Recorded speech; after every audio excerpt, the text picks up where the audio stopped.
Hello, everyone, and welcome back to episode 133 of the Salvaggio and Cratty Sports Podcast. Here for you again on another Wednesday night, I almost said, but it's Thursday because Ryan's work schedule got moved around. And so now we're doing it Thursday. Don't worry, it's not permanent. If you were waiting for it this morning at work or whatever, sorry, but got to do what you got to do sometimes. We are back here on this lovely Thursday night. Before we get into moments of the week and everything, Ryan, how are we feeling right now? Not too bad. A little upset, like I told you right before I jumped on there, that I forgot the Bruins are not on any sort of national television or NESN tonight. So, fortunately, usually I have the Bruins or the Celtics on in the background. The Celtics are not playing. I do not have my password to my Hulu or ESPN Plus account. So, if you have the Bruins game on in the background, I'm going to have to rely on you tonight to keep me updated on what's going on, or maybe I'll just check my phone and the NHL app and see what's going on with them as they try to obviously clinch a playoff spot tonight.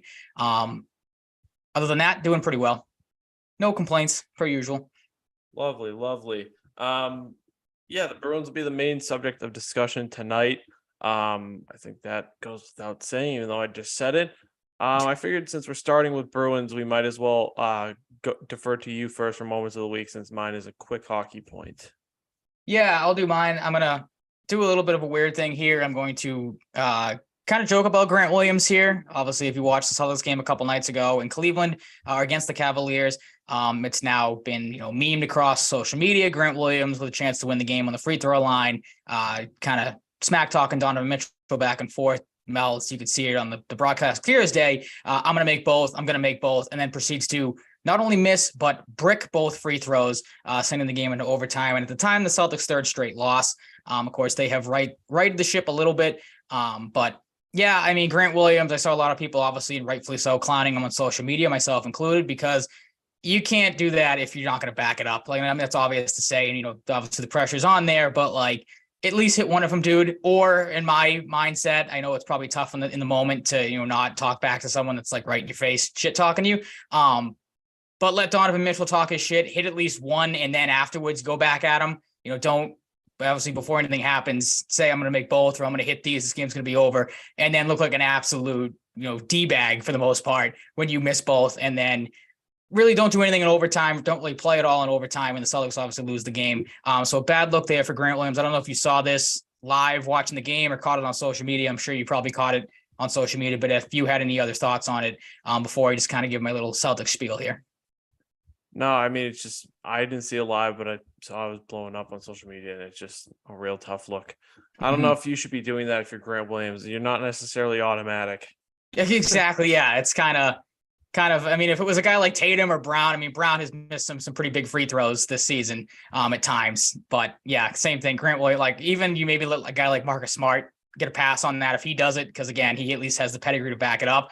But Grant Williams, like the season he's had, which I'm going to get into in a little bit, yeah, maybe not the best guy. Maybe, this is something that has kind of made Grant Williams struggle a little bit of late. But like I said, at that time, the Celtics were reeling a little bit. They had lost, or that loss in Cleveland was their third straight loss. Their third straight game where they blew a double-digit point lead. Of course, the Brooklyn game, they blow a 28-point lead, which was tied for the largest blown lead in the last 25 seasons in the NBA. Blew a 14-point lead against the Knicks, and then blew that 15-point lead in Cleveland. StatMuse had the tweet saying the Celtics led by a combined 57 points in the last three games.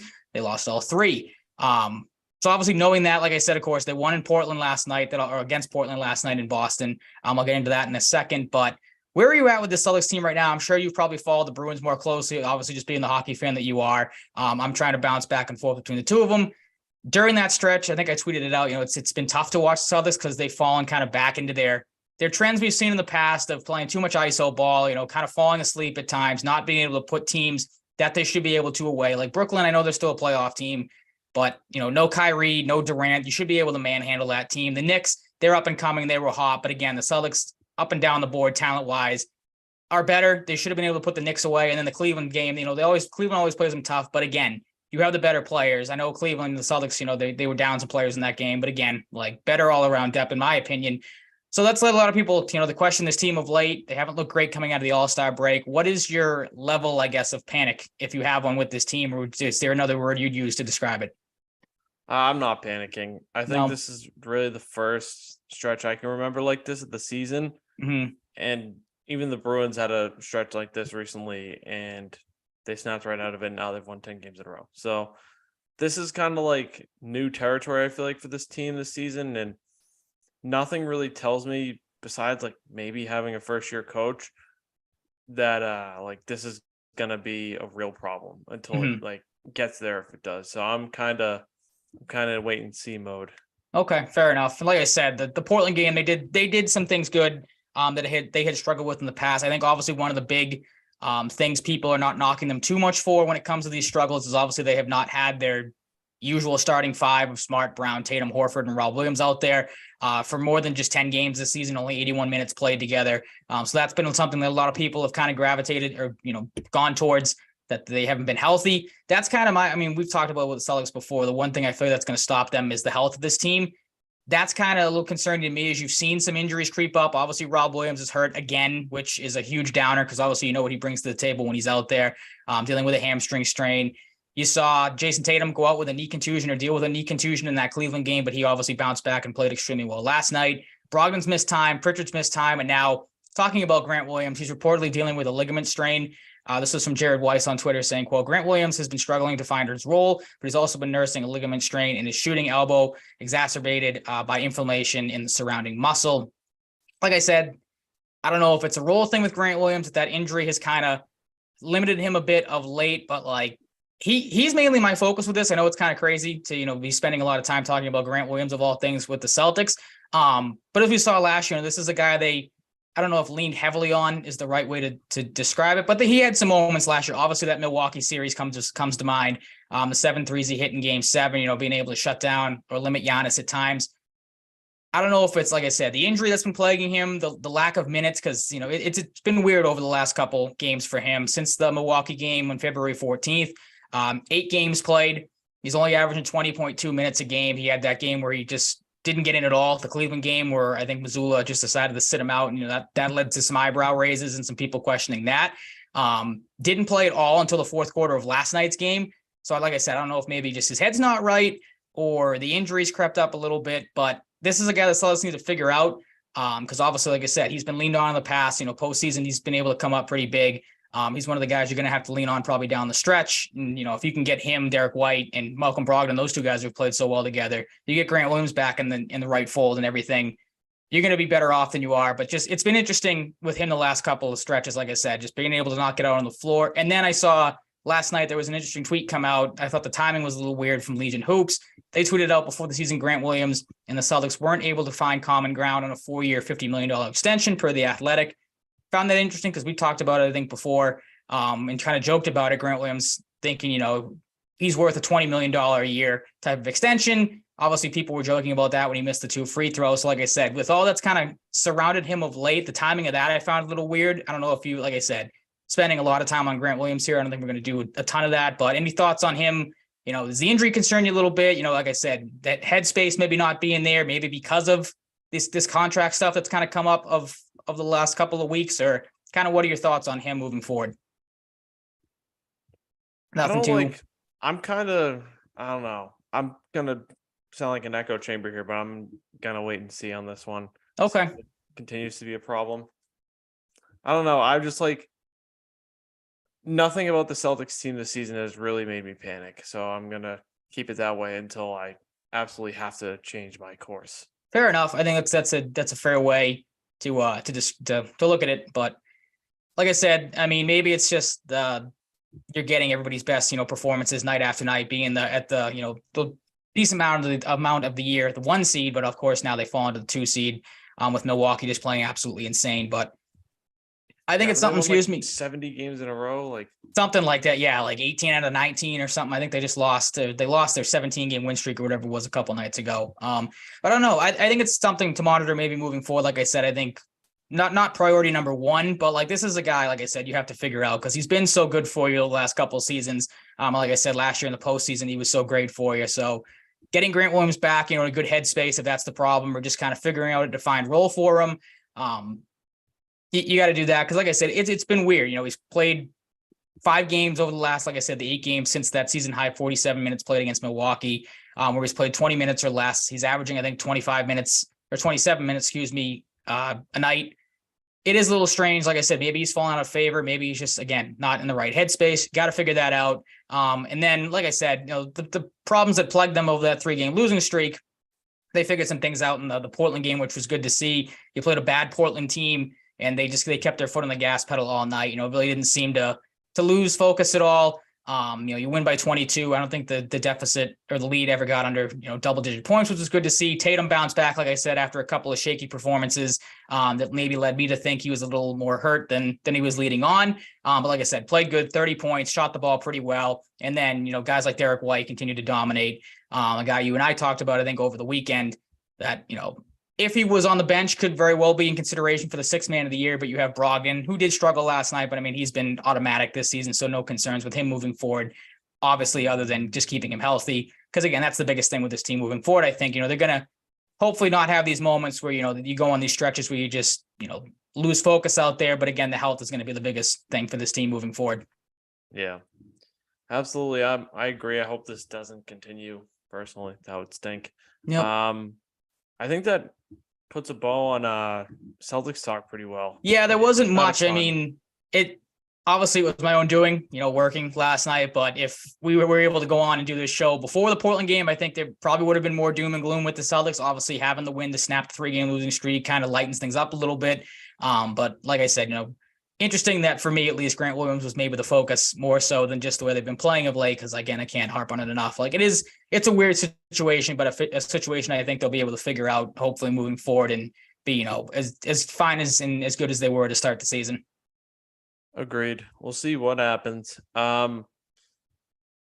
So my moment of the week, as I alluded to earlier, is just really quick. There was talk in the past week of the Houston Aeros and the Atlanta Thrashers being added to the NHL at some point in the future. I am not for this at all. I don't think they should add another team ever. I think 32 teams is the perfect number. There's always going to be the desire to expand. Not only does it bother me from a number standpoint of not having even divisions now, the one stretch we had just Vegas and not Seattle. I like having things even. It makes sense. It does. It makes sense. It's uniform. Sure, the Thrashers coming back is cool. Cool jerseys. Atlanta's, they got enough passionate sports fans to make that work. Doesn't need to happen. They were just a team like 15 years ago. To bring them back so soon is kind of weird to me. Okay. And the Houston Aeros, that's the one that makes a whole more new sense thing. because Houston has been speculated for a while. Texas is a huge state. Houston is a big city, a popular city. That could work, but I don't know. I want the league to stay at 32 teams forever. I'm with you. It makes the most sense. Again, it's an even number, as you mentioned. It's clean. It makes things simple. I was going to ask you, you kind of answered the question with saying that the passionate fan base in Atlanta, but I feel like that market, again, they got moved. So, I'm going to say that market failed. Is that too strong of a word to say? It failed once. In a way, bring it back again. Is it going to work? Why would they want to bring back a franchise so soon that they drifted away from? Yeah, wouldn't you want to, like you said, Houston makes a lot of sense, explore other places. The thing, too, is what do Jets fans do? Because I imagine a lot of Thrashers fans just turned into Jets fans. Yeah, that's fair. That's a good point. Yep. Do you just abandon the Jets and the original Thrashers? Just keep jumping back and forth bandwagon. Whichever team's having the better year, just pull out your Thrashers jersey. Yeah. Oh, God, that'd be horrible. I hate people who wear those. I think they're so goofy. People are psychos. Yeah. But that was just mine quick. That's going to wrap up moments of the week. A nice quick little Celtics segment. Mm-hmm.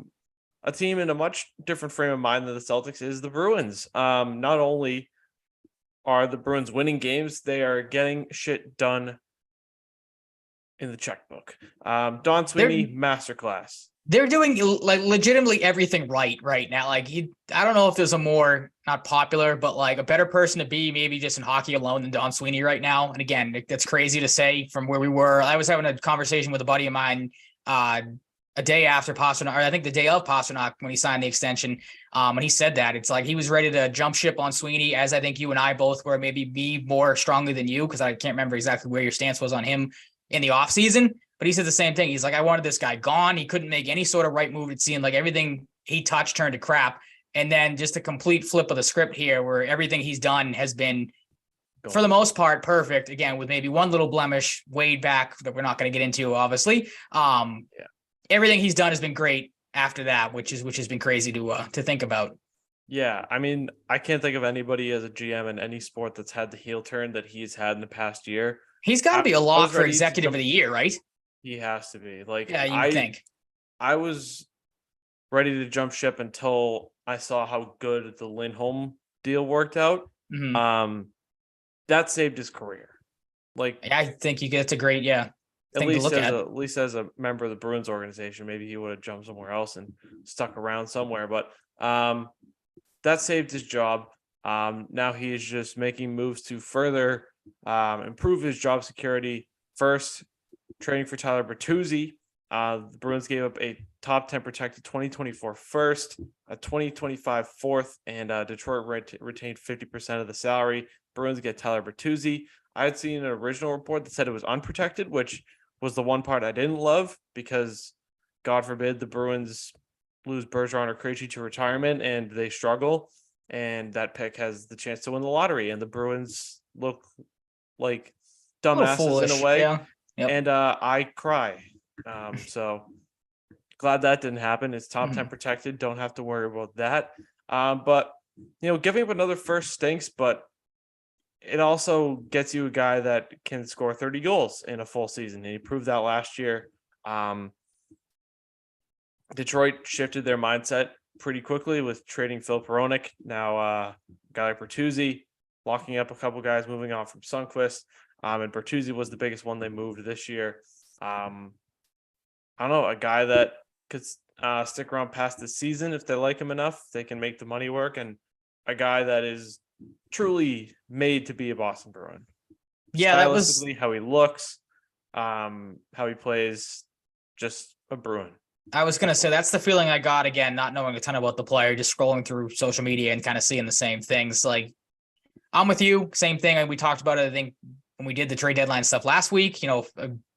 Giving up again a first round pick, like you mentioned, maybe not the best thing on the planet, but to me, again, it shows that again, to talk about Don Sweeney and how well he's done this season, he's been proactive. I know we mentioned that last week, and that's kind of the thing that we were happy about, to see him go out and make these moves and kind of keep his foot on the gas pedal here, not do anything dumb, like give up a first round pick for the Gavrikov guy that you didn't want him to do. Obviously, we'll get into 5 picks for Tanner Jeannot. That too, yeah, but you have some doom and gloom with the Hall and Foligno injuries, and then right back to it, Don Sweeney says, these guys might be out for a while. We'll get into that in a little bit. I'm going to assume. You go out and get Bertuzzi, kind of, again, shock the NHL world, and just the rich get richer type of thing. And then obviously with the Pastrnak stuff that came afterwards, like, it's kind of turned into a joke at this point. Like, again, like everything that could go well has gone well, and then some with this team.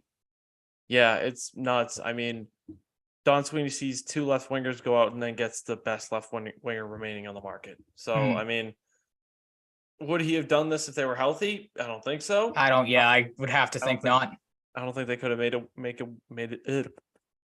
it work with the salary cap. But I mean, I did not expect this at all. No, I was shocked when I woke up and saw that. At all. Like, because I didn't know the name. We were going to get another like 4th line forward and right off into the the home stretch here, clinching a playoff spot.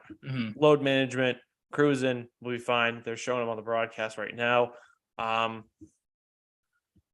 Don Sweeney just says, fuck it. Let's give up another first. All in. Yep. The 4th means nothing. And I'm glad they're doing that. At half retained. Like, you can stash. They're not doing this because, reports from Ty Anderson of the Sports Hub have come out saying like that the injury is fairly serious for Taylor Hall, but that gives them this excuse. Keep them under the cap by that $6 million on long-term IR, and Foligno is out of the mix as well. But that doesn't affect long-term IR stashing. So he's just on regular IR. But on top of that, if you thought Don Sweeney was done, like me, you were wrong about I feel like 10 minutes after the trade dropped. They're doing the whole cryptic thing now, where with Bergeron and Krejci signed, they just tweet a GIF of them. They did it with Pastrnak. Everybody knew what that meant. David Pastrnak is potentially a Bruin for life. I think it's safe to say he is. Yeah. Yep. 8 years, $90 million, a steal. The cap will go up in the future, and that'll look even better if he continues the scoring pace, which I have no reason to believe he won't. This is phenomenal. David Pastrnak is undoubtedly worth 12 to 12 and a half. They get him at 11 and a quarter on the open market. Since teams can't offer that 8th year, he'd probably be worth 13 to, offset things a little bit and, make it a little more appealing because it's only a 7-year deal in that event. This is a bargain. It doesn't look Absolutely. like it because it's the richest deal in franchise history. Charlie McAvoy held that title for a little bit, no longer. It's a steal in every sense of the word. Absolutely. It was, we talked about it plenty of times leading up to this point that we were terrified with how well he played this season. You said it numerous times. The number just kept going up and up and up, or at least we thought. To see it again, the AAV of 11.25, like that's insane because of all the reasons you said, like definitely could have got 12. I think I said it before, there was going to be a team that would have thrown stupid money at him for a player at his caliber. But maybe it's just me thinking too, like you hoped as kind of things went on, you heard about maybe there was a deal coming and then it kind of followed or didn't follow through, didn't come to be, that maybe there was some, I don't want to say bad blood, but you kind of know what I'm getting at. Like maybe Pastrnak would have been like, all right, nothing's going to get done here. Screw this. I'm going to go to the market and cash out. That obviously never seemed to be the case as he takes not a massive discount, but maybe you could say that again with what you said, he could possibly have gotten on the market, like hometown discount. It seems like. So what I was trying to there? fire up the Twitter stream on my laptop. Just look at the chat. I heard by delay. It was kind of threw me off. Yeah, I didn't know if I could mute it. I don't think I could, but I didn't want to mess with any of the audio. It's whatever, no worries. But yeah, you know what I'm getting at here. Like absolute steal, as you said, for the caliber of his player, what he's done this season is, and again, makes Don Sweeney look like an absolute genius when it comes to this type of thing. Yeah.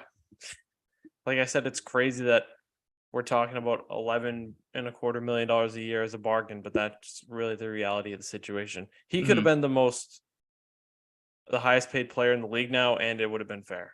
Absolutely, over 12.6, it would have been fair. Great business. Great to not have to think about this anymore. No complaints from me, not even one. No. And yeah, on top of that, you have Bertuzzi notching an assist in his first game as a Bruin, so that's good. Yep. Next up, we'll recap the past few games, and then we'll just recap the trades we missed, which aren't really that crazy because a lot of the crazy stuff happened before last week's show, kind of dampening deadline day, but we'll get to that in a second. Bruins played the Buffalo Sabres and won by a lot. Just say got a touchdown in the extra point. Yep, to say the least. Swayman makes 26 saves on 27 shots. Dmitry Orlov just continues to be really good. He was the first star of the week. He's now on power play 1 for his efforts. Jakub Lauko scored twice, which is cool. Bergeron and Clifton both scored shorthanded goals, and the Bruins managed to score 3 goals after Pasternak's empty netter, which is that was insane. Yeah, can't have happened. Got to be one of the few times ever that's happened to any team. But to be fair, the Sabres did pull the goalie early, so they had some time. But still nuts. Just shows that this team kind of just has no mercy. No, I don't know why that took a little bit to come to me, but they don't have any mercy. That was on display in this one.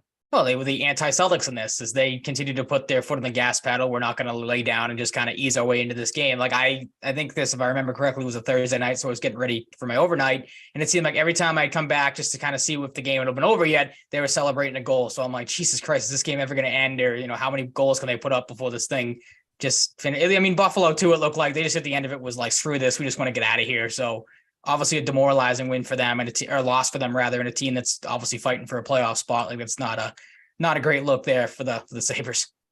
Yeah, it's slipping away from them a little bit, but they're still in the mix. The Rangers on Saturday, I was in the city for this. At a little marathon fundraiser at Stats in Southie. Good time. Watching the game, having some drinks. Olmark, 24 saves and 26 shots. Also, Stats real quick. Buffalo chicken wontons. I could eat 100 of them. That just sounds bomb. Oh, dude, amazing. So good, so crunchy. Love it. Beautiful. I almost called him his dad's name, Todd Bertuzzi. Tyler Bertuzzi. Todd Bertuzzi, terrible guy. Tyler Bertuzzi's first point as a Bruin with the primary assist on Coyle's goal. Tomas Nosek just absolutely dangles Shesterkin. Not really sure what Shesterkin was doing here. Bergeron scores from his classic bumper spot, and Pasternak from his usual spot, notch number 44 on the season for the Pasta Man. Nice compact win. I don't think, they blew the doors off the Rangers, but they did what they had to do. It was chippy. There was especially early in the game, things were getting nasty, which is always fun. We haven't seen many games like that from the Bruins. They've kind of been all business, not a ton of scraps, which is fine, but it's nice to see that, especially like matinees. I feel like games like that just slap a little different with matinees. They do, yeah. Everyone obviously gets up for a more big game, stuff like that. I mean, you very well could be looking at a playoff matchup here if things align right. That's like I said last week. After the Kane trade, the Rangers were the team that worried me. I'm not going to say I'm going to come off that a little bit, but with how disjointed, and maybe they talked about it on the broadcast a lot. Over time the Rangers might figure things out with guys looking disjointed and stuff like that, not really knowing chemistry wise. But it's another game where it's like you said, a 4-2 win's not a blowout, but at least to me watching it, it's like, again, it seemed like the Bruins just far and this more superior team. Again, you have Ullmark, like you said, play really, really well. And like you mentioned too, like, of course, the new guy gets a point, sweet pass from him on the Coyle goal and stuff like that. So again, I'm not going to come off the Rangers as a tough opponent for the Bruins, but it's just another game where it's like, oh, this one might be close. And the Bruins kind of ran away with it in the end.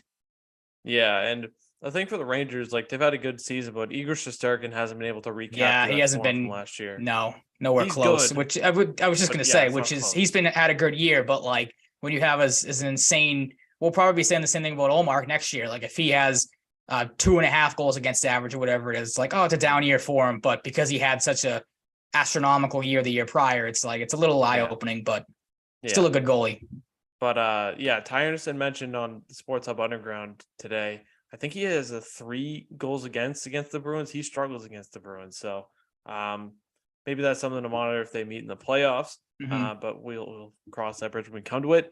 And then tonight we have Bruins in Edmonton, in Boston. And as I have in the outline, you just have to neutralize the McDavid robot. Pretty much, yeah. Yeah, because he showed you what he can do about a week ago. So hit that 50 bomb on you. And the Bruins can clinch tonight, as you talked about a little bit earlier. Just continuing to try to make history here. They will have to take down Connor McDavid, Leon Draisaitl, and the mighty Oilers. Well, really the mighty McDavid and Draisaitl, because sometimes the rest of their team's a little suspect. But well, that's what I was thinking about this game. It's like you mentioned, limit McDavid. I mean, if you Brad Marchand 1-0. Yep. Perfect. Only thing I was going to say, like you said, you saw it in the Edmonton game, probably a week ago, I think that was. He scores 2 goals. You limit everybody else. Bruins score 3, they win the game. Right? It's kind of just what the mold is. Like if you let him do his thing, but if you limit everybody else and score more goals as a team than McDavid does himself, you're going to have a pretty good shot of beating the Oilers. Squeaker right through, hit off the stick and then went through the 9-hole. That was an interesting one. Maybe the 5-hole. I'm kind of quick. But yeah, Brad Marchand gets the Bruins on the board as we speak. Perfect. But yeah, we'll see what they do against the Oilers tonight. Next up, they got a home with Detroit back-to-back. Dylan Larkin is pacing them on the score sheet as they fall in the Atlantic Division. He's got 60 points in 63 games. Maybe a Tyler Bertuzzi revenge game. Maybe back-to-back revenge games. Literally, that would be cool. But this is a bit of a cupcake week for the Bruins. And then you got Chicago on the 14th, who's the second worst team in the NHL. They're so bad. Patrick Kane. Their leading scorer is Seth Jones, who has 31 points in 54 games. So that's pretty telling. Yeah. Yep. Excuse me. But yeah, that's the week ahead for the Bruins.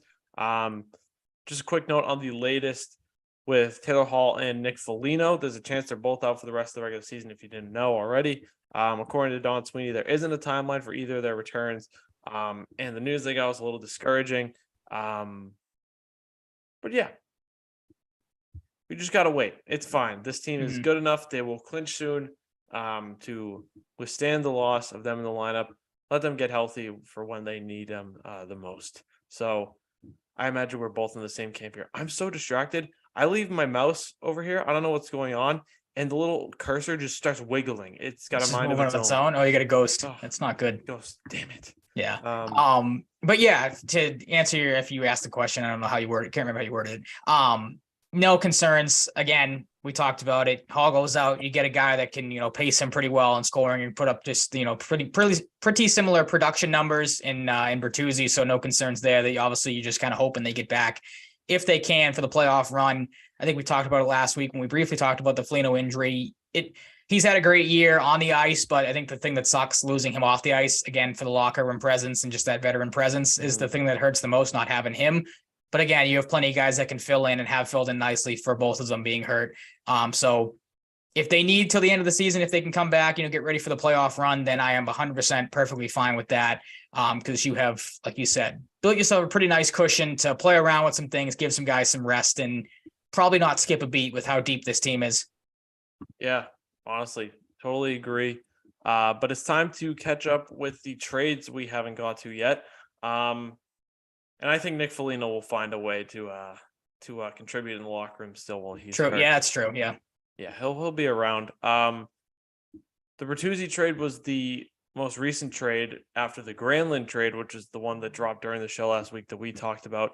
But Columbus dumped Jacob Voracek's contract to the Arizona Coyotes. I feel like the Arizona Coyotes are just going to do this for the rest of human existence. They're just a dumping ground. It's unbelievable. It's been going on for so long, too. The list goes on and on. You got Patrick Kane's money there. You've had Chris Pronger. There's a bunch of other names I'm drawing a blank on, too. They dumped Wasn't Datsuk one of them? Datsuk, and maybe one or two more. Voracek, his full contract and a 6th-round pick go to Arizona for John Gillies. Just a salary dump. Doesn't look like Voracek's ever going to play again, which is unfortunate. Still a good player in his advancing age, but injuries are keeping him on the shelf.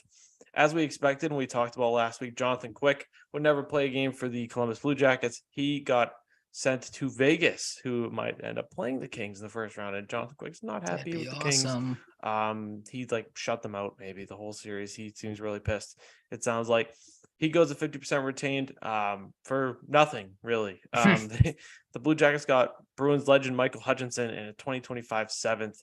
We'll see what happens there. Anders Bjork apparently wanted to change the scenery and more of an opportunity to play. So the Blackhawks accommodated that along with the Sabres. The Sabres get future considerations for Anders Bjork. He's got 3 points in 3 games with the Blackhawks. Maybe Anders Bjork. Maybe he was onto something. Maybe Anders Bjork revenge tour. Don't let him get hot. Yeah. Michael Kesselring, former Merrimack commit, and a 2023 third were sent to the Arizona Coyotes for Nick Bjugstad and Cam Dineen. Nick Bjugstad at 50% retained, which is kind of wild because he made $900,000. I didn't even know you could retain a contract that small. Yeah, that's bizarre. Cam Dineen was sent along with him as well. Nice pickup for the Oilers, but a third and a prospect. I'm glad the Bruins didn't do that. I think that's a little rich for Bjugstad, who's a decent player, but it's whatever. Dylan Secura from Maxime Galad. That's just an AHL player swap. Max Domi to the Stars along with goalie Dylan Wells for another Bruins legend, Anton Hudobin at 50%. No, actually not 50% retained. I got mixed up. His buried salary, which is $2.2 million to the Blackhawks along with a 2025 second. That's a nice deal for Dallas. I like it a lot. Yeah, it's whatever. Mm-hmm. I don't know. He's probably just cruising. He's a very positive guy. I'm sure he's. That's true. Yeah. With it. This one surprised me because I know with him being out of the lineup a lot this year, in the NHL's player assistance program, Jakub Vrana was sent at 50% retained for the next 2 years to put him at $2.6 million to the St. Louis Blues, who are rebuilding, but get a nice cheap asset for 27-year-old Dylan McLaughlin at 2025 7th. You just have to take advantage of that. I don't care if you're even the Blackhawks in this rate. You have to take advantage of that because Vrana at his best is like one of the best 5-on-5 scorers in the league. This can accelerate things for the Blues. Really cost them nothing. Was a little shocked by this one. Along with this one, first year of Curtis Lazar's 3-year deal in Vancouver, and they ship him to New Jersey. For a 2024 fourth, New Jersey must have really liked him if they want to take on, $1 million for a fourth liner for the next 2 years. But Kersell's always a good player. Now he's back in the East. Zach McEwen for Brendan Lemieux was a weird one. Zach McEwen is not very good, and you gave up a fourth liner and a pick for him. And I mean, the Flyers, I guess they just want Lemieux and D'Angelo, two of the worst people in the league. Yeah, I was gonna say they just want to stockpile on a-holes. Yeah, the two biggest douchebags in the league. Speaking of Tony D'Angelo, suspended 2 games last night for spearing Corey Perry. That's all he got. Claims he didn't mean to do it, which is bullshit. We all know that he got dogpiled by the. That was the best part of it, which is awesome. He's a piece of shit. Nothing's new there. Nate Schnarr for Frederick Allard, another AHL deal. Nick Bonino, potential Bruins option, was sent back to the Pittsburgh Penguins where he won a Stanley Cup. Montreal retained half of the salary, also acquired prospect Tony Sund in a 2024 fifth, and the Sharks got prospect Arvid Hendrickson. So Nick Bonino goes back to essentially replace Teddy Bluger, who was sent to Vegas. A 2025 fourth was sent to the Sharks by Winnipeg for Vlasislav Namestnikov, so he's already flipped. They're just going for draft capital. Decent deal for the Jets there. Chase Prisky for Austin Strand, another AHL deal. Scott Reedy for Jacob Peterson, AHL deal. Dryden Hunt for Radim Zahorna, another AHL deal, a little string of them there. And Jordan Greenway sent to the Buffalo Sabres to reunite with Don Granato for a 2023 third and a 2024 fifth. I like that deal for Buffalo. He's a good young player that's good enough defensively. Is Jake DeBrusk hurt? That's not good. He's being helped off the ice. Didn't see what happened. Oh, that's not good. Good deal for both sides. I mean, I don't think Greenway's that great, and they got a second and a fifth for him. It looks like a collision with Cassie. Is that Cassie? No, it's a lefty. Oh, it's Ekholm, the new guy. It's a little collision. Maybe he just got the wind knocked out of him, but I don't know. Hopefully it's nothing serious. I like the deal for both sides. I think Buffalo needs a guy like Greenway. They got a lot of skill up front and speed, not a lot of size, not a lot of physicality, I don't think. So I like to pick up a Greenway. Maybe he really bounces back with old friend Don Granato. It's a good deal for both sides, though. They got good value for him that they probably shouldn't have. I don't think he's worth that much, but former BC Eagle, one of my favorite Eagles in recent memory, Patrick Brown, sent to Ottawa for a sixth. Nice little depth piece for them as they push for the playoffs. They're buzzing. Oscar Sundqvist was sent to the Minnesota Wild for a 2023 fourth. Nice piece of business there. Brock McGinn's contract was dumped to the Anaheim Ducks with the 2024 third for Dmitry Kulikov to the Penguins at 50% retained. Good depth piece, third pairing guy as they push for the playoffs. Another Bruins legend, they're everywhere. Anton Bleed sent back to the East with the New York Rangers for Gustav Rydal, who is already signed in Europe. So they essentially just dumped Anton Bleed. Rasmus Asplund. This one was kind of surprising. Rasmus Asplund's a decent fourth line forward that was just kind of the odd man out. Buffalo only gets a 2025 seventh for him. Probably just a essentially future considerations type of trade. I like the deal for Nashville, though. He's a decent young player. Wyatt Kalynuk for future considerations, not too much there. Austin Wagner for future considerations. And the funniest trade of the deadline, Brett Ritchie sure. And Connor Mackey for Nick Ritchie and Troy Stetcher. I think it was Brett Ritchie talking about like they're probably just going to switch houses and switch cars. That's awesome. Like, what makes sense. Do? Yeah. It's weird seeing Nick Ritchie wearing number 27 just doesn't feel like quite a Nick Ritchie number. I guess he's copying Lucic wore 27 with the Kings, I think, or something. Honestly, not a bad deal for Calgary. I think they're pretty much out of the picture, but I mean, they didn't really give up much to get Nick Ritchie and a decent third pairing defenseman in Troy Stetcher. So I like the deal. Arizona, I guess, just really wants to trade anyone they can. Sorry, I just got to answer a text real quick. Well, you do that. Part of me hope when I saw that trade, it was just the Flames and Coyotes being like, you want to just be a bunch, just be shitheads right now and just, try to break NHL social media and trade the two Richies for each other. Sure. All right, let's do it. And just push it through. Like, yeah, they're probably like, oh, cool. We get to play together. No, not happening.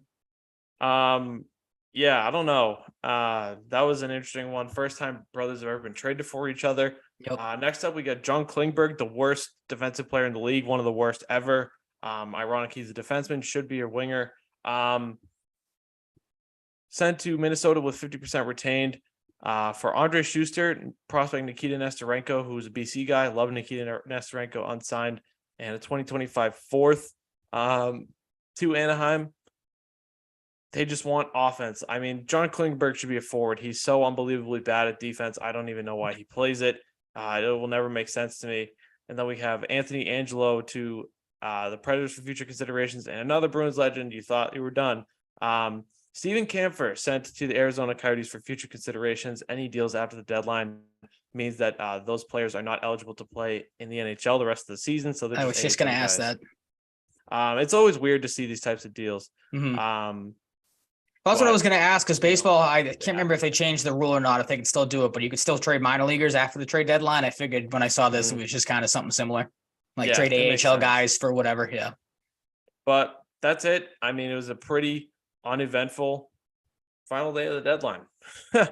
But what do you have to say? I was going to say, the only thing I was going to say about it is you had obviously the crazy lead up to it, and then deadline day, it just seemed like former Bruins just got traded all around the league. So that was kind of the theme of the third.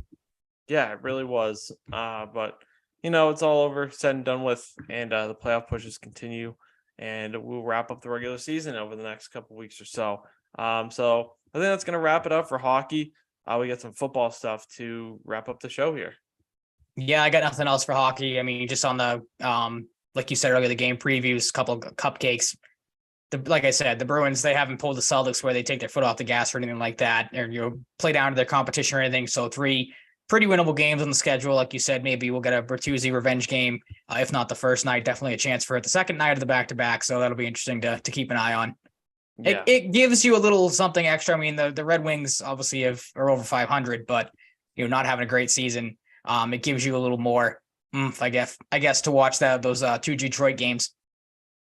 Yeah, I guess so. We shall see what happens. Should be a cupcake week for the Bruins. Nice and easy process of clinching here as they continue this historic season.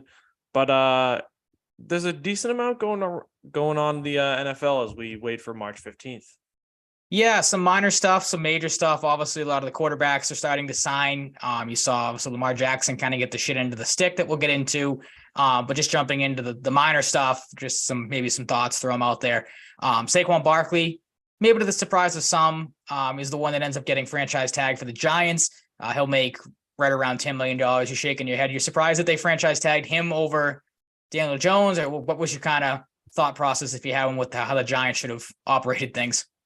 No, this is kind of what I expected in terms of not giving Jones the franchise tag, but I didn't expect them to give it to Saquon. I kind of thought they might just not use it, but really just nodding along. I guess this makes sense. Yep. They don't want to commit to Saquon for 3 or 4 years, which makes sense with an aging running back. True, injury history and all that. Yep. Yeah, I think they kind of want to just see if he can replicate this next year with his injury history, and then make a decision and kick the can down the road. Yeah, but the next running back franchise tag makes a little more sense. Yeah, I was just gonna say that kind of the same thing. Not injury prone, but obviously Pollard dealing with was what he ended up with was a torn ACL, torn Achilles. I can't remember what he tore, but a guy obviously they'll be dealing with an injury coming off that this upcoming season. Makes sense. The Cowboys franchise tag him. They end up not franchise tagging Dalton Schultz, or that's the report.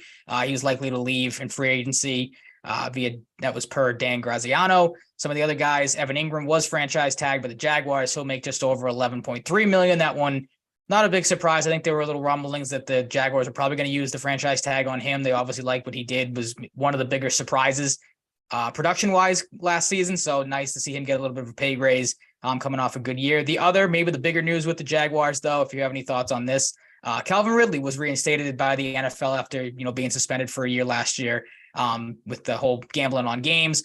Any thoughts on Ridley? Mine, obviously, big takeaway is that Jaguars offense just got a whole lot scarier after as good as they were last year.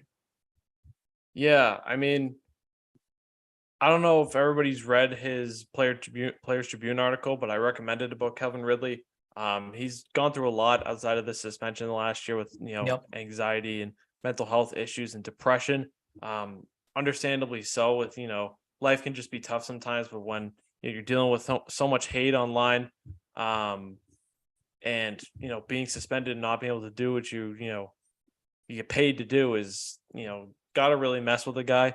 But it's a big week for the for the Jaguars is, they officially have him reinstated, and Evan Ingram, who was one of the best signings of the offseason, and for a team that really crushed the offseason in retrospect. Yeah, that's for sure. It's a big week for the Jaguars, no doubt. Yep. Kansas City, obviously the defending Super Bowl champions, they are expected to release Frank Clark. That was a bit of a surprise, but I mean, maybe depending on how you looked at it, because there were talks of not being able to reach a contract extension and like that.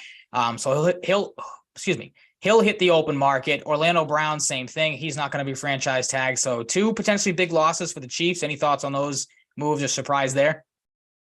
I am hoping the Chiefs' loss of Orlando Brown is our gain. I would like him Absolutely on the team. Yeah, I think he'd be a huge upgrade over Isaiah Wynn, or, depending on where you want to put him, maybe Trent Brown moves. I move him back to right tackle. Isaiah Wynn did make some, not headlines, but he had an interesting Twitter exchange where he tweeted out free with the little, I don't know, like it was a Buddha or praying emoji, whatever it was. You and I, obviously, if he's going to get released, he obviously is going to be a free agent. Yeah, see you later. Thanks for all the fond memories. And thanks for nothing. Yeah, no, he gave us, plenty of duds for the dud list time. So we appreciate that. The Vikings, who might be in a fire sale, it looks like. Adam Thielen and the Vikings could be parting ways per Adam Schefter. I saw Dalvin Cook is reportedly not going to take a pay cut. So he might be on the trade market, or they might look to kind of dump him somewhere. There was a linebacker too, I thought I saw. One of their better defensive guys. I don't think he's going to take a pay cut either. I meant to add this to the outline. I can't remember who it was, though. Kendricks got released the other day, but I don't know if it was him. I think they might have just released him just for cap space. Okay, maybe that's what I saw then. But yeah, the Vikings might be parting ways with one of their at a time top receivers, but obviously Justin Jefferson is that number one guy now. So like KJ Osborne, David Krejci, 2-0. David Krejci, 2-0. Very nice. Yeah, I don't know. This is an interesting one. I hope the Patriots are in the mix. I was going to ask, would you take him here? Yeah, I would. And I think KJ Osborne's emergence has made this an easier decision. Yep. He's become a solid player. We'll see if he continues that. But I don't know. They're in a good spot in the draft, I think 23rd, where they could land one of the receivers in the first round. Maybe JSN, Jackson Smith and Jigba, Jalen Hyatt, maybe my guy Zay Flowers. I don't know. But looks like they're trying to get younger at that position. And man, Justin Jefferson and Zay Flowers on the same team would be something. Oh, that'd be ridiculous. Yeah, I really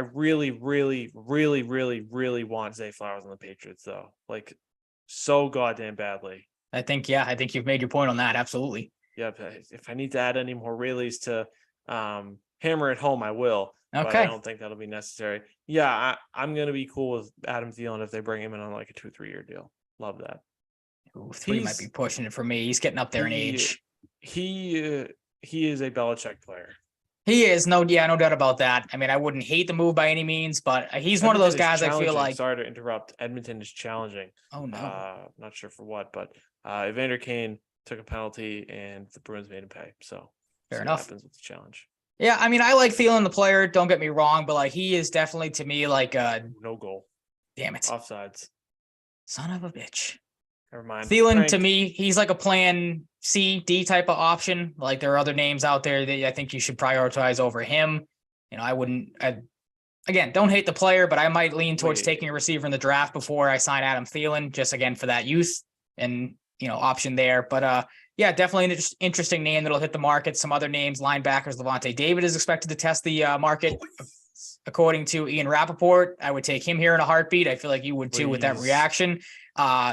Leonard Floyd is apparently going to be released by the Rams. If he's released before June 1st, that creates $3 million in cap space, but also leaves $19 million in dead money. If he is released after June 1st, that creates $15.5 million in cap space and spreads the dead money over 2 years, just $6.5 million in 2023. The Rams look like they are going to be in a fire sale, like I said, with the Vikings. Allen Robinson maybe too. Yeah, he might be out. We'll get to a little later with some of the quarterback discussions. But Matthew Stafford, there's conflicting reports about him potentially being available in a trade. Retiring too. Or retiring. Yeah, I did see that. I would not touch Matthew Stafford with a 10-foot pole if I'm any team with this injury trouble he's had late last season. And he's a little bit on the other side. I would stay far away from Matthew Stafford. That's too much of a flight risk if I'm a GM. Absolutely. Yeah. But I mean, like I said, conflicting reports. The one I saw today from Dov Kleeman was that he is reportedly, quote unquote, fully available. And the tweet said the Rams would love to trade quarterback Matt Stafford, according to Michael Lombardi on the Pat McAfee show. But then right before we jumped on here, I saw a tweet that said, I can't remember who it was by, but basically said Matt Stafford is like a pillar of the organization. He's one of our guys. So we're not, it might have been the GM that said that. So he is maybe staying with the Rams, maybe getting traded. Who knows? We'll keep an eye on Matt Stafford, but you and I both in agreement. I do not want Matt Stafford. I wouldn't say over the hill, but there are concerns there with him. Like you said, the injury stuff. Yeah. Some other names, the Jets are making moves, maybe to land one of the bigger fishes of the offseason. Braxton Berrios was released today or will be released on March 15th. That'll save the Jets about $5 million in cap space. They made a trade for safety Chuck Clark from the Ravens. In return, the Baltimore got a 2024 seventh round pick. That's that's an interesting deal because, like, sure, you don't see guys like that are kind of like middle of the road players traded for much, but like a seventh round pick for Chuck Clark is nothing. That's a steal for the Jets. Unless I missed something with Chuck Clark where he's kind of fallen off, he's like a pretty decent player, I think. Like, that's what I was really nothing. It might have just been a pure cap dump. Yeah, I feel like same thing. I was in the car when I heard this. Zolak and Bertrand, they were the ones that broke it, and that's how I found out. But they kind of said the same thing. It's like interesting that Zolak was the one that brought it up. Obviously, same thing. He was like seventh round pick. That's interesting for a guy that still has some ability. He said the Patriots are reportedly linked to him, maybe as a McCourty replacement. So that kind of stinks. That a decent player, obviously now off the market. Some Bills players could be on the move. Both Jordan Poyer and Tremaine Edmonds are reportedly, quote, expected to be lost in free agency. Absolutely. I mean, I won't get greedy. I'll take either one, but you want to get both of them? I will take Levante David. Yep. I will take sign everybody. Flowers. Anyone else? Bobby Wagner. Yep. Do we mention he's still out there? No, I skipped over that one. That's right. Actually, I don't think I added that. I moved stuff around, and I think I may have deleted that one. But he is reportedly going to hit the market as well. Someone should. I skipped right over it.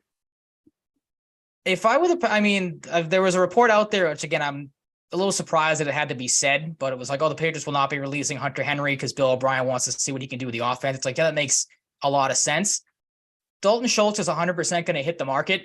I might look to sign Dalton Schultz and maybe try to move one of, if not both, the tight ends to make that work. Because I would take Dalton Schultz over. I like Hunter Henry, don't get me wrong. But I like Dalton Schultz a little more. I think he's a better tight end, obviously, production-wise. We've seen that over the years.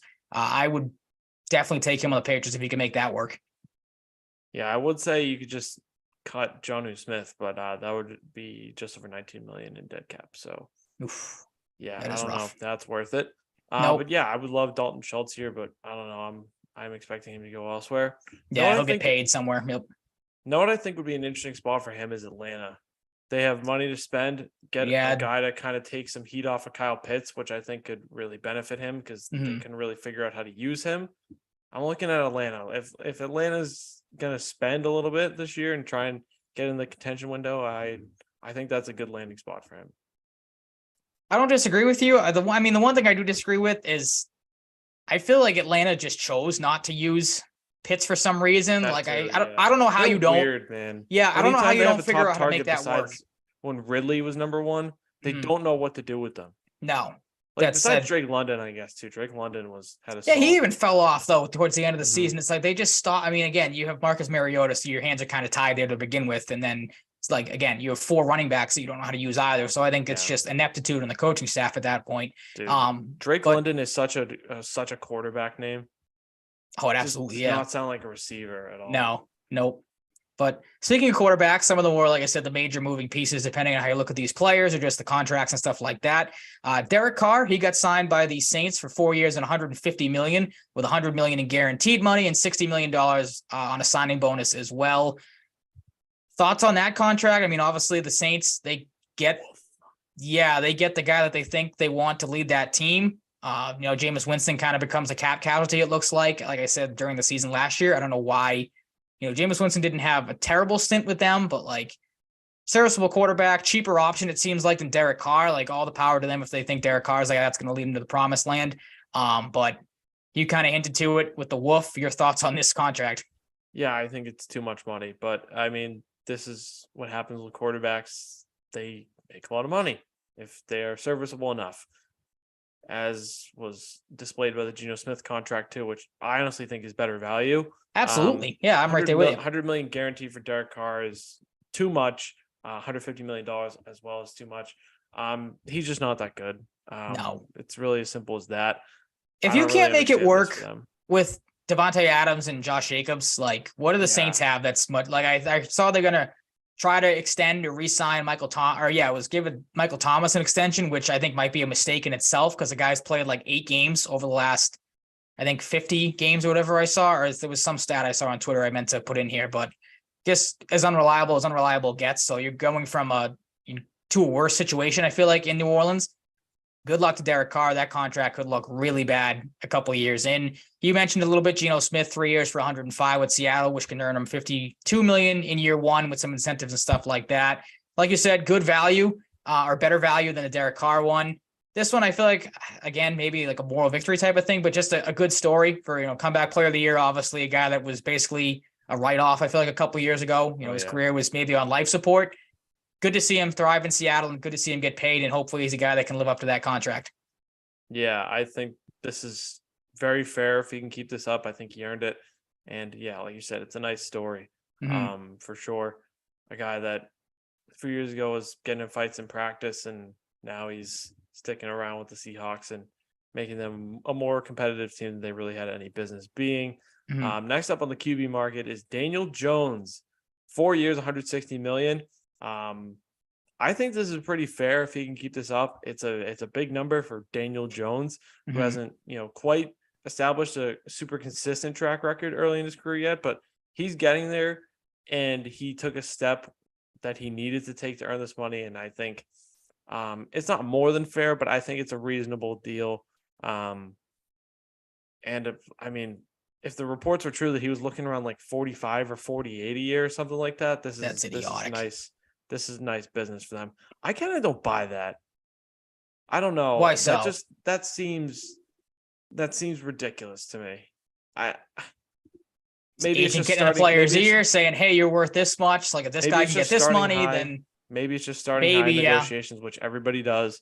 But I don't know if I totally believe that. I'm not wrong. I don't disagree with you that, like you said, he made steps, obviously, from the year prior to this past year. I don't know if I agree with you that he made enough steps to get a contract like this. Like this just might. That's what I was going to get to. It just might come down to the fact that, like, it's the market. It's what it's become. You have idiotic contracts like the Deshaun Watson one last year that kind of throws things off. I feel like this is going to fall into another one. Like Daniel Jones contract than the Derek Carr contract. Yeah, well, it's 2 contracts that on paper look pretty bad. You look at the guy's stats, like, all right, is he going to live up to it? We don't know. But it's definitely interesting to monitor. Just some other breakdowns. Me and Rappaport on it. He'll get $35 million more in incentives, $82 million over the first 2 years. I saw a lot of people say that part of it wasn't too terrible. Take that with a grain of salt, maybe. And then $94 million virtually guaranteed at signing. His first year cap number will be around $19 million. So like you said, you got to pay your guys. The Giants, instead of maybe dipping back into the free agent pool or the draft, they stick with their guy that they think is going to be the guy moving forward. So all the power to him. And again, it's a deal that if he can continue to make strides and look better than he played well last year. Don't get me wrong, but you know what I mean. Like takes a step up next year, that contract will look better than it does currently. If he takes a step back, though, that's one of those contracts that I feel like a lot of people will get all over, and probably rightfully so, because maybe you don't throw that type of money at Daniel Jones type of quarterback, but who knows? Yeah, agreed. I think the guy you might have been thinking of with the Vikings was Darius Smith. He's he wants to be released. Okay, just kind of nuts because he's pretty good. He'll take him market. Too. I also forgot about the fact that the Texans lost a 5th round pick and $175,000 for a salary cap reporting violation, with something related to Deshaun Watson, an undisclosed compensation in the form of a membership to an alternative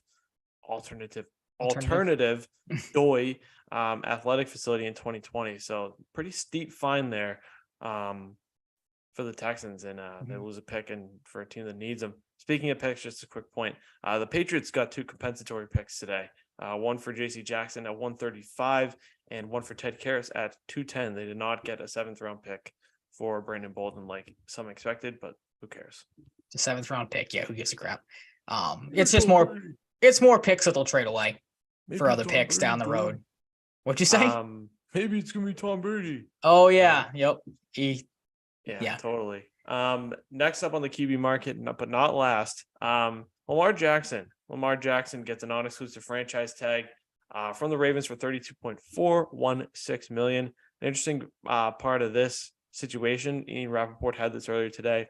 If a team signs into an offer sheet, Baltimore has 5 days to match. That knocks that team essentially out of free agency. It loses them the other available quarterbacks because they got paralyzed in cap space just waiting. Not impossible, but hard. David Pastrnak just scored. Number 40 Fizai. That one's official. There's no callback on that, or perfect. Don't think so. I don't see why there would be. But yeah, Lamar Jackson is under the non-exclusive tag this year. Any team that offer sheets him and does so successfully will give up 2 first-round picks. And of course, Baltimore has a chance to match that offer sheet. I think most teams in the league should absolutely consider this, including the Patriots. Yeah, there's a lot of reports flying around. No, the Patriots won't. That already came out today via Mark Daniels. So the Patriots are not expected to pursue Lamar Jackson in free agency. Jason La Canfora had after discussing the Lamar Jackson situation with several executives and general managers and agents. The same teams keep coming up as those that. What's up? Is it getting called back? All right, what happened? I think they were seeing if he scored in time at the end of the period. Maybe. Oh, buzzer beater.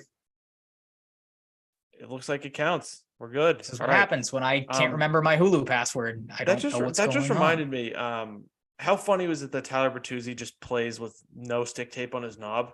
But I mean, for someone who never played hockey, I saw a lot of people get more upset about that than I would have, because I'm just like, who cares? No. So, but I mean, if you're getting upset about that, you're just weird. Not upset, but like, I don't know. Up in arms is the wrong thing too. Like, but that's what a lot of people shared. Yeah, you obviously played hockey. I did not, so that's something that like resonates more with you, I feel like, and the hockey players that are listening. But yeah, weird situation to see that, like just kind of a barren stick, a little weird. Yeah.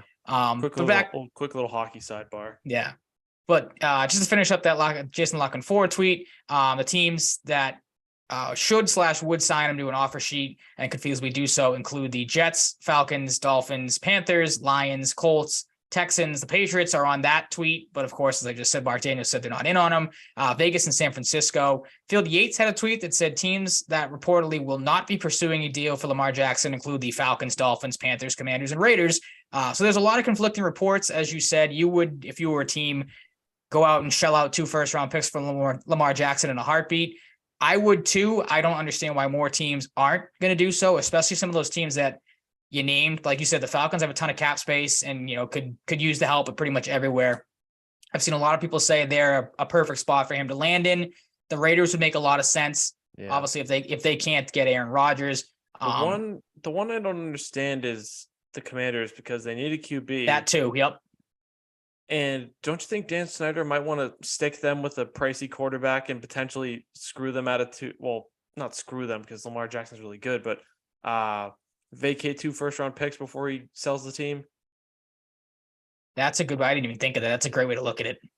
Like, if he wants to be like I mean, you're obviously helping your team by getting Lamar Jackson, but also you're kind of mortgaging the future and giving up I get where you're coming from. I saw somebody argue that and say, if you're Washington, why wouldn't you just want to steal him away from Baltimore? You have similar markets, close teams. Like, why wouldn't you just want to take the hometown rival quarterback? Obviously, they don't, the Commanders and the Ravens don't play each other a ton, but you get what I mean. Like, similar fan bases, close knit to each other. Like, you could argue that Washington's maybe a quarterback away. Obviously, with a couple of the tweaks on their roster, they might be in better, shape than they were last year. But I could definitely see that. It's a weird situation with Lamar Jackson. Obviously, it's a guy that has earned a big payday, being an MVP, putting up some solid numbers in his NFL career. There's a lot of people that think the Ravens are just doing this kind of to F over Lamar Jackson. I could see that. But any other kind of thoughts on, where he's at with the Ravens right now? I think it was a little surprising to some, maybe not to others, that he did get the franchise tag. And, again, conflicting reports on if he's going to sign, an extension, if the Ravens are going to work on one with him, or, what the whole situation is there. Because it's a little bizarre. It is, and I don't know. I think the Ravens get something done in the end.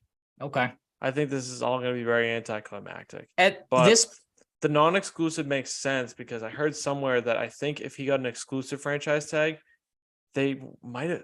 This could be wrong, but I thought I heard somewhere that like it would pay him like $12 million more or something. oh, really? That could be wrong. I could be mixing that up, so take it with a grain of salt. But just something worth noting if I'm even correct. Okay, fair enough. Like I said with the Pasternak thing earlier, though, just across sports, and I talked about, the longevity of this, if it might piss the player off, and to the point where he's like, I don't even want to work with you. I wonder if this might be kind of creeping in with Lamar Jackson here. That like the longer he gets strung out here, the more stuff that he has to sit through, like the franchise tag being placed on him, stuff like that. If he just says like, F you, I'm not gonna, whatever you throw at me, I'm gonna go to market when I can, and just kind of leaves the Ravens in the dust here. So it'll be interesting to keep an eye on that. Because it is definitely that's true. Yeah, he makes his own decisions. So there's that other factor in there as well. That I imagine that is part of the holdup here. Oh, absolutely. Yeah, there's no doubt about that. I mean, I've seen people bring up, the injury history and obviously the type of style he plays. Do the Ravens want to make a long-term investment in that? And maybe that's why other teams aren't forking over 2 first-round picks for him. So again, it's a bizarre situation. There are a ton of, moving factors in it and stuff like that. So definitely want to keep an eye on as things move forward. But you were in the camp that you think something between him and Baltimore gets done at some point, maybe, not soon, but somewhere down the road. Yep, I agree. Yep. Well, then the other move I don't agree with myself. I don't know. I misspoke. That's okay. I think people get where you're they're picking up what you're putting down. One quarterback move that could be done sooner rather than later. I'm actually shocked that I figured this is something we'd be talking about as we went on air, because it seemed like, the light was at the end of the tunnel with Aaron Rodgers, his brass meeting with the Jets brass, stuff like that. But the report, Aaron Rodgers is reportedly on the Jets' radar. Dov Cleveland again said Aaron Rodgers is, quote, very unlikely to join the Raiders per Peter King. Quote, there is a lot of people around the NFL that think Mark Davis does not want or can't throw $60 million at Rodgers. King adds that no one but the Jets are chasing after Rodgers. Adam Schefter had that the most likely scenario for Aaron Rodgers is going to the Jets. Retirement is still a possibility, and it's becoming increasingly likely that Jordan Love is the Packers' starting quarterback in 2023. And then Cleveland again today had that the Packers are looking for a first-round pick for quarterback Aaron Rodgers, per Michael Lombardi on the Pat McAfee show. He added that they also want another pick in addition to the first-round pick if he plays again next season. I saw Diana Rossini, I think she had a tweet earlier too, talking about the Jets and Rodgers were kind of moving towards a deal, which again led to a lot of speculation that something might get done today. Nothing has, unless I missed something on Twitter. But it seems like Aaron Rodgers at this point is pretty much a done deal coming to the AFC East. What does that mean for the Jets? What does that mean for the Patriots? And what does that mean as, just your thoughts as a Patriots fan? What could this do to the division? Does this scare you at all? Aaron Rodgers is a Jet. Yeah. Yeah. Does it really? Yeah. Okay. How could it not? Because the Jets are a loser franchise. Aaron Rodgers is a loser quarterback, at least in my opinion. So it seems like it's a match made in heaven where it's like two. Come on. You know what I'm getting? Like, do you take the Jets seriously? Yes, with Aaron Rodgers. Oh, I was going to ask you to take Aaron Rodgers seriously. Like you put two. Yes, dude. To me, it's like there's two wrongs make a right here. Like the Jets seem to screw things up more so than not. Aaron Rodgers, at least to me, is like at this point a known choker in his career when the pressure's on the line, or if they get into the playoffs, stuff like that. Like, does it make the Jets more formidable? Yes. I would love a scenario. I would love a scenario where Zach Wilson goes to the Packers in the trade, and that'd be hilarious. Zach Wilson and Jordan Love battling it out, two dorks. Yeah, that'd be bad. Yeah. I don't like this at all. I imagine it starts with the 13th pick and goes from there. Yeah, you would think. I wonder if the Packers have 13 and 15, if they try and move up. Oh, maybe. Yeah, that'd be good. And then what do you do? Draft your... Oh, no, you wouldn't draft your Rodgers replacement because they seem to think that Love is the guy moving forward. So, which is dumb. It'd be funny if they maybe moved up and got like a receiver the year after Rodgers is traded away. Like that'd be kind of funny. But trade up to number 1 for Zay Flowers. Yeah. I don't know, because like I don't know if they want a QB, but if they like a guy like Will Anderson or something like that, maybe they move up. That's a good point. Good thing to think about. But I don't know. But like I don't know how feasible two close first round picks near each other is to trade up, because that's like a lot to move up a few spots, but True. it gives them options if they want to trade one of them into some futures to move up. So we'll see what happens. I'm a little surprised, just really quick before we wrap things up here. Like maybe I'm not, because I feel like they might be, I don't know what their cap situation is, strapped for cash, but I'm a little surprised Mark Davis, who's a known kind of psychopath, obviously the report, like I just read, does not want or can't throw $60 million in Aaron Rodgers. Like, loves Jared Stidham, man. I guess so. Yep, that's the guy moving forward. CJ Stroud really wants to put Devontae Adams, so maybe does he? Oh, I didn't see that. That's what they are hoping to do. Raiders gonna have to make some moves then to make that happen.